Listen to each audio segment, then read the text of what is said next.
Hoy conmemoramos el Día de la Tierra y tenemos como invitado especial al ingeniero José Miguel Leiva, experto en cambio climático, para conversar sobre el futuro de nuestro planeta Tierra. Y es que el futuro depende de la condición actual, de lo que vivamos hoy. Ingeniero Leiva, gracias por estar con nosotros en Telediario al Amanecer. Esta es su casa, como siempre. ¿Cuál es el estado actual de la Tierra y hacia dónde nos dirigimos? Muchas gracias, Andri, nuevamente por la invitación a estar aquí con nosotros y poder dirigirnos a la audiencia nacional, ¿verdad? Es un día muy especial.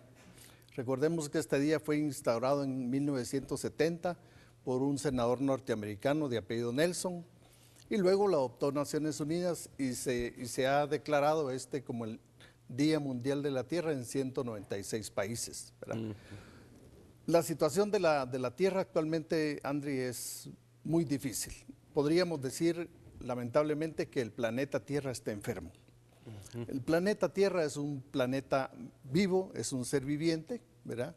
Tiene árboles, tiene agua, el suelo, que son componentes, haciendo la analogía como que fuera un cuerpo de un ser humano, ¿verdad?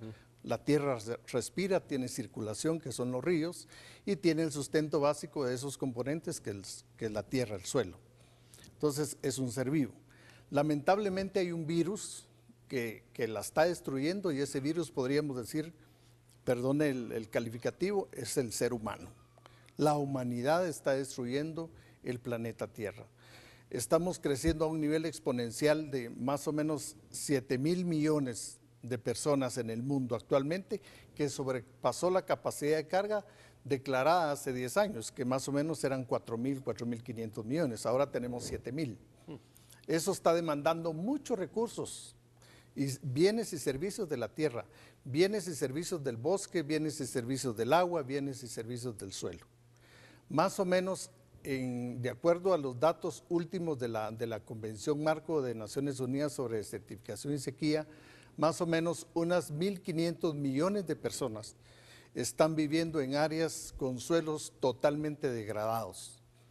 De esos, más o menos 500 millones habitan en el África meridional, en el África subsahariana, y habitan en suelos totalmente degradados, sin capacidad de producción. Más o menos el 25% de la tierra productiva de la tierra ya está degradada también. ¿Cuál es el escenario que nos espera de aquí al año 2050 o 2100?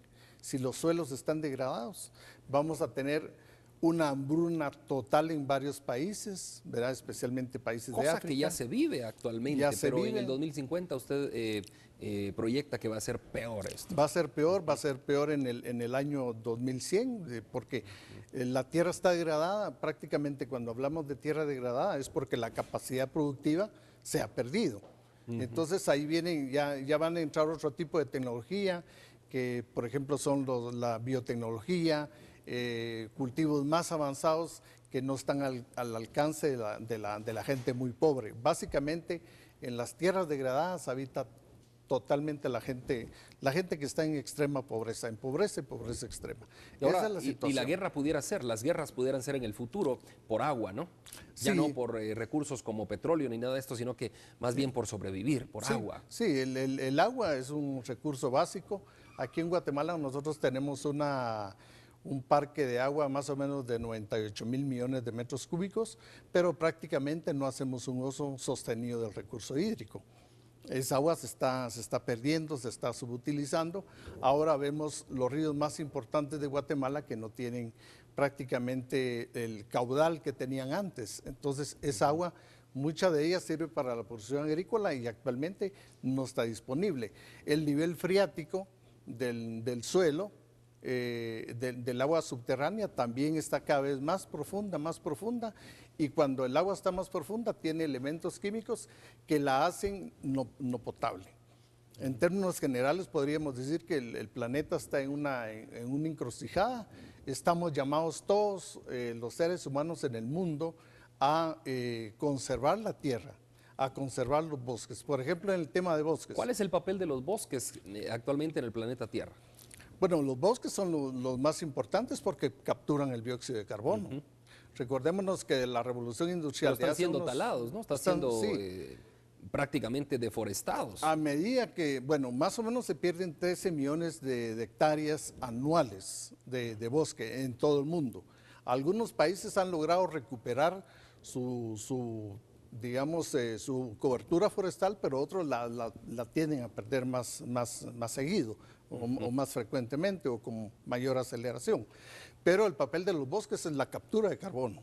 Y recordémonos que el carbono es dióxido de carbono, que es uno de los elementos más importantes que vienen de los procesos industriales generados por el hombre y que son los que están provocando a nivel global todo el tema del cambio climático. ¿Verdad? Son esas alteraciones que se dan, que provocan sequías extremas, que provocan el fenómeno del Niño, que provocan inundaciones, huracanes más frecuentes en países vulnerables como Guatemala, todo Centroamérica y América Latina. Y esta degradación de los bosques prácticamente, ingeniero Leiva, hace que nuestros suelos ya no estén en la capacidad agrícola, de producción agrícola que tenían hace 50 años, ¿no? Sí, por ejemplo, el caso de Guatemala es un país eminentemente forestal. Eso está estudiado, tiene una vocación forestal, pero la presión del hombre la ha ido reduciendo la superficie forestal para conseguir alimentos, especialmente alimentos de subsistencia como maíz, frijol y otros cultivos para la subsistencia humana, pero esos suelos lamentablemente no han sido bien conservados, bien manejados,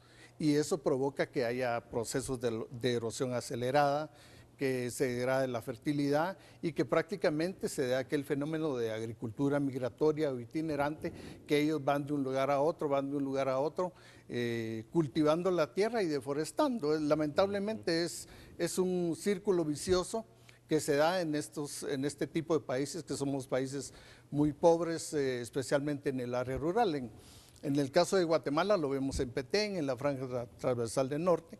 Y también otro fenómeno que se está dando como consecuencia de toda esa degradación ambiental que se da, Andri, es el fenómeno de las migraciones. Lo estamos viendo en países de África subsahariana. Prácticamente usted ve esos cientos de gente que van buscando refugio en países de Europa. Aquí en Guatemala lo hemos visto, hay territorios que ya no tienen población, ya no hay comunidad porque buscan tierras productivas o donde haya más fuente de vivienda, de trabajo. Que se busca mucho la costa sur. Exacto. Por ejemplo, que la costa sur es rica todavía en este sentido de la producción agrícola. Y como estábamos viendo en las imágenes también, mientras usted hablaba, también hay una migración de animales, ¿no? Porque los animales también van buscando dónde pueden subsistir de mejor manera. Sí. El fenómeno global es que el cambio climático está provocando una dinámica en la superficie terrestre, ¿verdad? En la vida animal, en los bosques, en los seres humanos, que los seres humanos a veces no soportamos el calor. La temperatura normal de la Tierra ha sido siempre 14 grados centígrados, pero en los últimos 100 años ha aumentado 0.7 grados centígrados.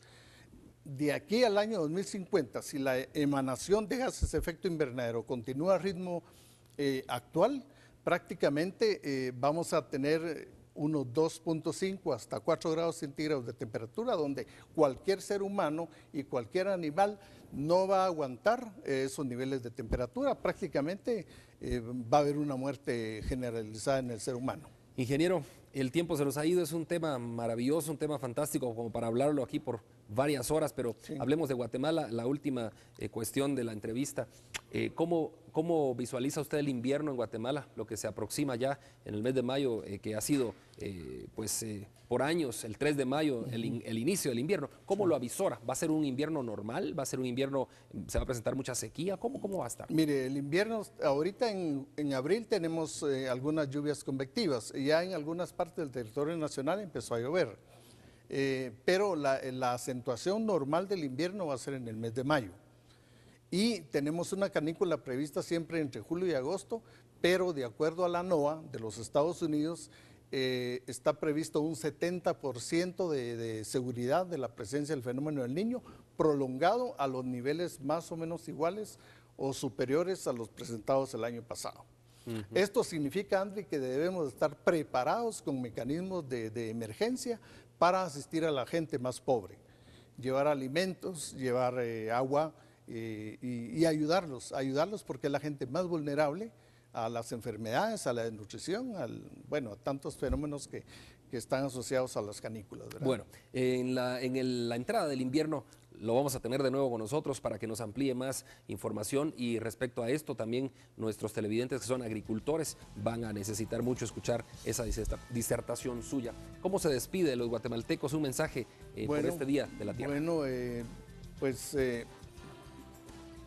el cambio climático y los efectos a la tierra están vinculados mucho al modo de vida en los hogares.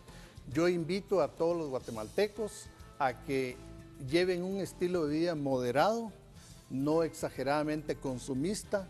Hay que comprar alimentos envasados en recipientes que sean biodegradables, que se puedan reciclar, que se puedan reutilizar o degradar rápidamente, y cuidar el agua, hacer uso adecuado de la basura. Hay que clasificar la basura, y con eso yo creo que estamos haciendo una gran responsabilidad y asumiendo un compromiso de cuidar la tierra de aquí a los próximos 100 años. Bueno, pues muchas gracias. Hemos tenido en esta mañana al experto en cambio climático, ingeniero José Miguel Leiva, y en la entrada del invierno consideramos tenerlo nuevamente para que nos amplíe el detalle de cómo ustedes, estimados televidentes que se dedican a la agricultura, muchos de ustedes, pues puedan tener un cultivo mejor este año. Gracias por acompañarnos. Vamos a la pausa. Quédese con nosotros. Ya volvemos.